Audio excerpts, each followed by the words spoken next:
hay mucha preocupación en el ambiente, viviendo aquí en el sur de la Florida, porque hay un incremento importante de contagios en todo Estados Unidos, pero principalmente aquí en el condado de Miami-Dade.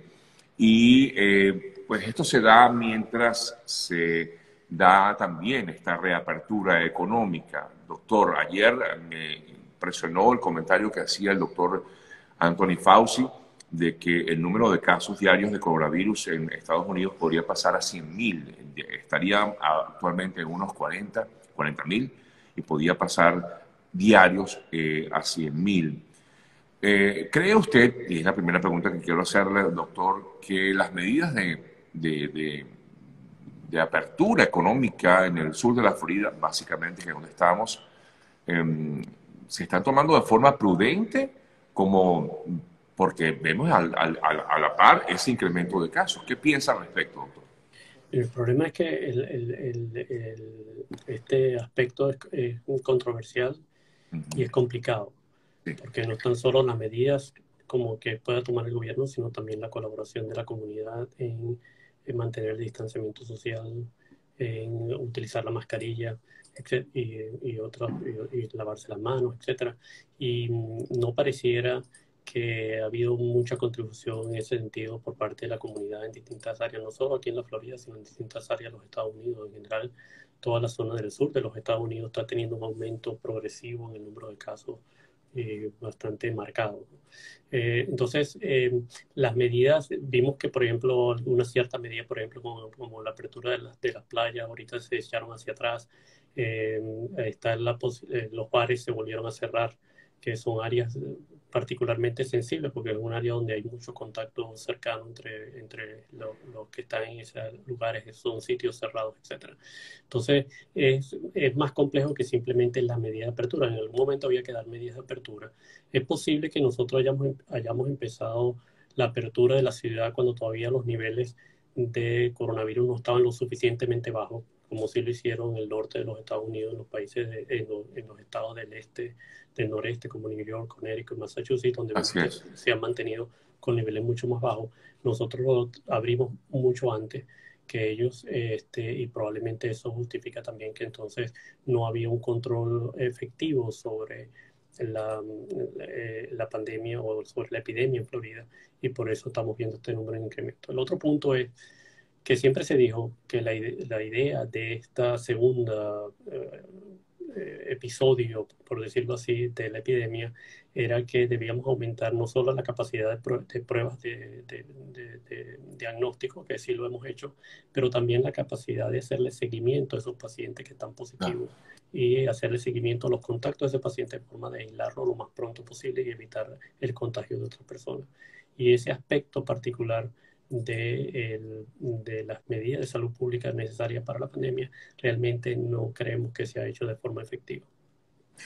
Doctor, ¿usted cree que hay suficiente capacidad en los hospitales de la zona para atender a pacientes en situación de gravedad? No sé cómo se encuentran en estos momentos, pues justamente los centros de salud al respecto, doctor. Mira, eso va a ser una medida que va a variar con el tiempo. Actualmente, todavía tenemos la capacidad, pero la realidad es que los hospitales se están llenando, que los hospitales, las terapias intensivas se están llenando. Por darte un ejemplo, la terapia intensiva en el centro donde yo trabajo está llena, de hecho, Ya está y lleno. hemos estado hospitalizando pacientes de terapia intensiva en áreas aledañas a la terapia intensiva que no pertenecen a la terapia intensiva por sí misma. Claro. Entonces, a medida que esto se extiende y los casos aumentan rápidamente, sí es predecible que la capacidad eh, de oferta de los hospitales en términos de camas de hospitalización y de camas de terapia intensiva y material de terapia intensiva y personal para atender esos casos de terapia intensiva va a estar estirada al máximo, y que probablemente pudiera sobrepasar la capacidad de tratamiento, como se vio, por ejemplo, en New York o en otras partes del mundo. Ahora, ¿estas personas están siendo tratadas de qué forma, doctor? Bueno, me imagino, como usted dice, aisladas, pero ¿hay algún tratamiento en particular que se les esté aplicando? Mira, existen realmente en los actuales momentos, después de todo lo que ha pasado la pandemia, realmente dos tratamientos que consideramos que tienen suficiente información como para pensar que pudieran tener cierta efectividad como el virus. Uno es el tratamiento antiinflamatorio con esteroides, ¿ok? Este es un medicamento que es bien conocido por el gremio médico, se usa ampliamente, no es costoso y la actividad es antiinflamatoria, no tiene actividad antiviral, no es un medicamento que está dirigido hacia el virus propiamente, sino al proceso inflamatorio que el virus desarrolla. O Lo sea, ¿no es, es la desencadena. cloroquina o no es la cloroquina? No, No. esto estamos hablando de medicamentos tipo prednisona, dexametasona, solumedrol. La cloroquina, todos los estudios que salieron hasta ahora han demostrado que no funciona. No Entonces la funciona. cloroquina dejó de ser utilizada hace rato aquí en los Estados Unidos, aunque se sigue utilizando en otra parte del mundo. Ahora, he La visto que el gobierno citromicina. de Estados Unidos ha adquirido una gran cantidad de remdesivir. ¿Esto Exacto. funcionaría? Entonces, el segundo medicamento es el remdesivir. Ese sí es un medicamento antiviral que originalmente se utilizó o se creó para tratar Ebola y que se vio que tiene actividad contra este virus. Se empezó a utilizar y hay un estudio, dos estudios que sugieren que puede tener cierta actividad en disminuir el tiempo de hospitalización y en mejorar los parámetros clínicos de pacientes que lo reciben.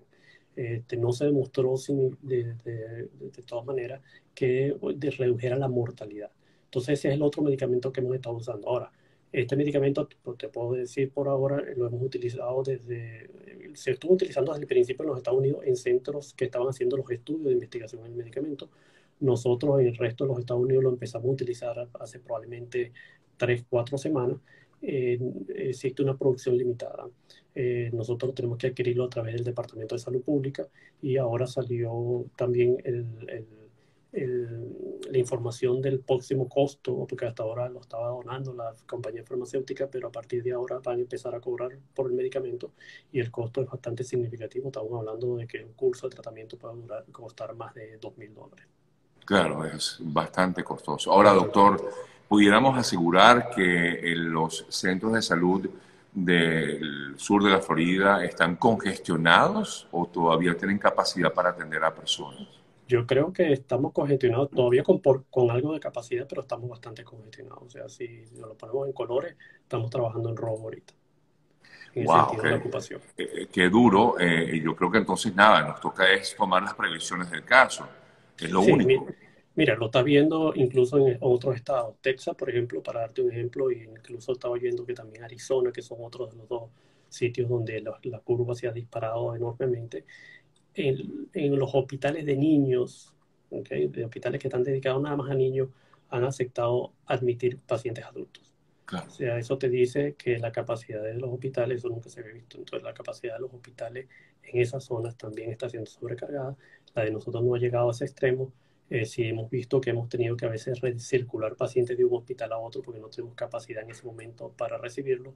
Entiendo que el Hospital Jackson aquí en Miami también está teniendo problemas de capacidad y está contactando a otros hospitales para transferir a algunos pacientes también a otros hospitales de la zona. ¿Sabe usted si se ha pensado en cómo se ha hecho o cómo se hizo en Europa instalar este tipo de hospitales provisionales?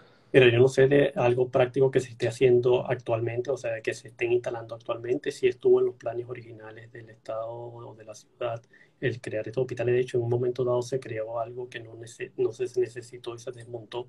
Entonces, probablemente ellos están pensando en volverlo a reutilizar, pero que yo sepa con confirmación de que eso se está haciendo, no lo sé. No. Ahora, doctor, digamos que la curva está en el pico o todavía no hemos llegado al pico El, aquí pro- en Miami. el problema es que sabemos cuándo estamos en el pico una vez que pasamos el pico. O sea, una vez que Claro, empezamos a es ver la verdad. bajada, entonces es que nos enteramos que estamos en el pico. Entonces la curva está en subida y está en Este es- subida rápida. que duro porque eso nos preocupa más, sobre todo como le decía antes, pues mientras estamos en esta reapertura que estamos tratando de volver a esa normalidad, pues vemos ese incremento de casos. Se han abierto los gimnasios, se han abierto los Correcto. restaurantes, los bares.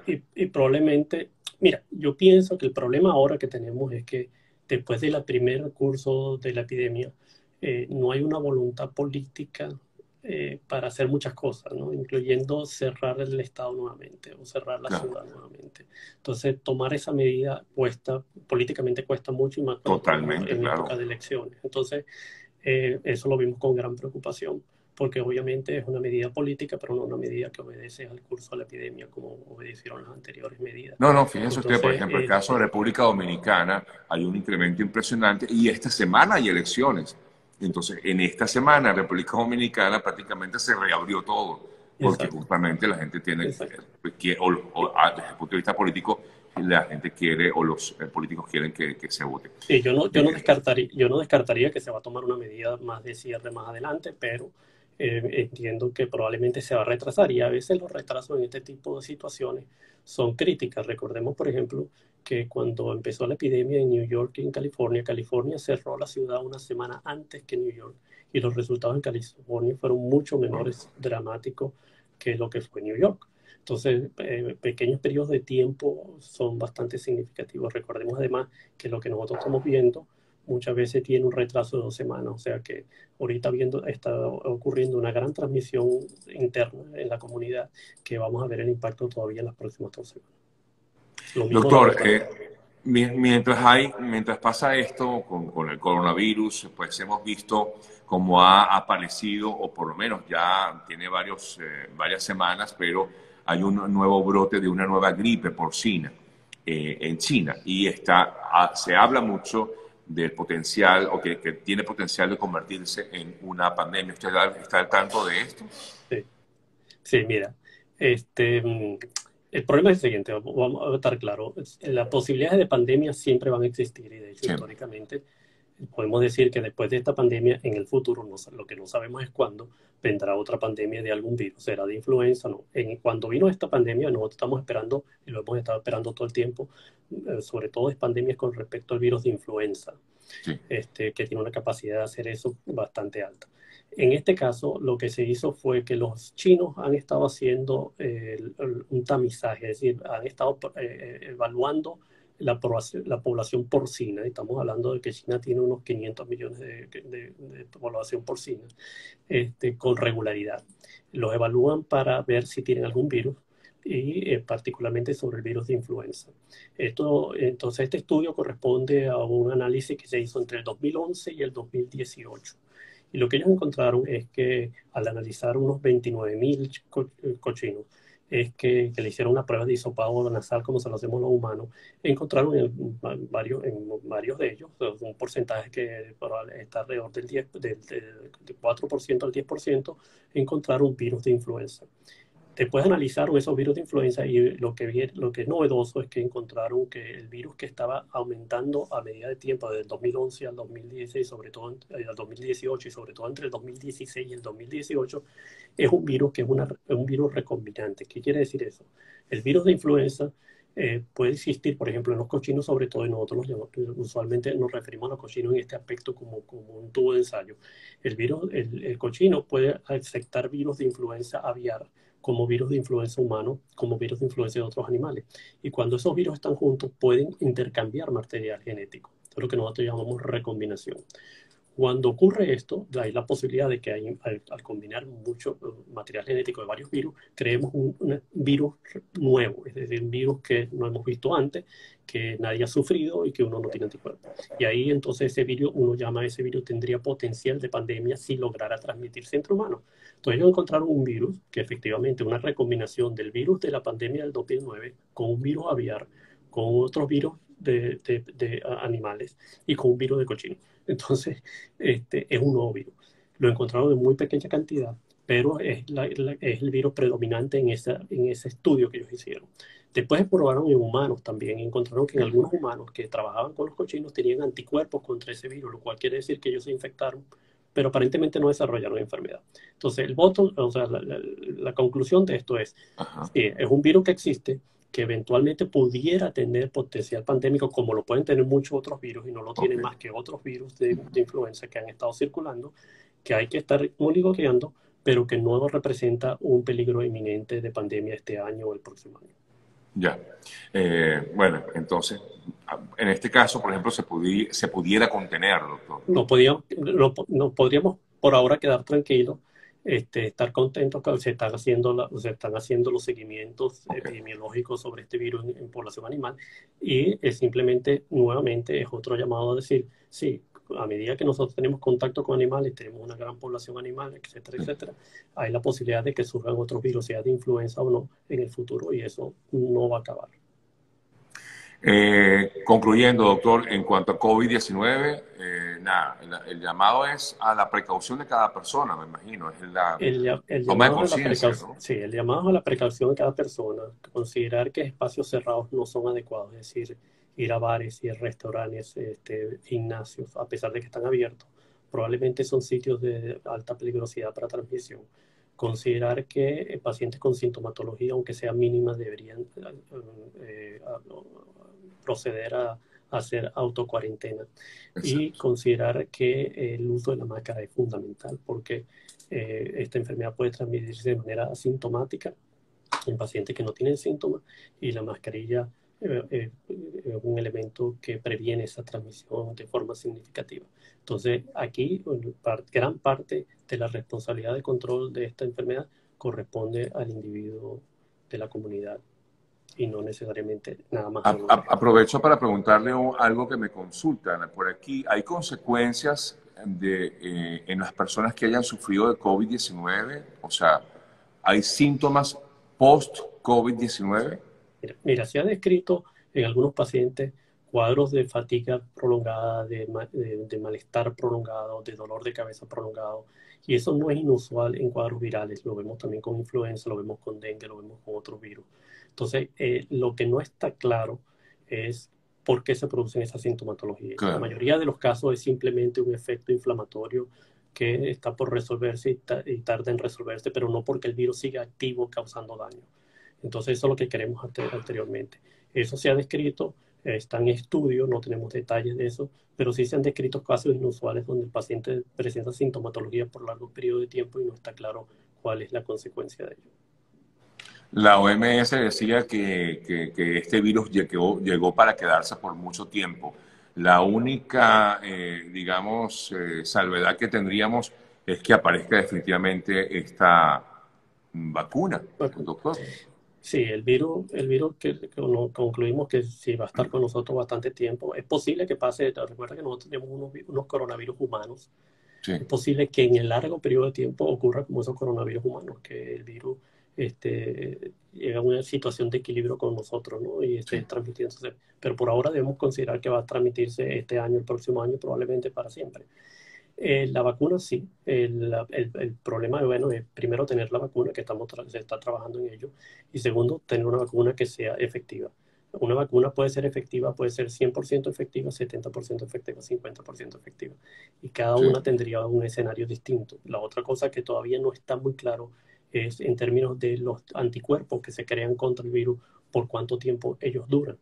Y es posible que uno pierda cierta inmunidad, como ocurre con los virus de coronavirus humanos. Y esto pudiera ser al cabo de los 8 meses, al cabo de un año, 2 años, no lo sabemos porque es muy poco tiempo el que tenemos con este virus.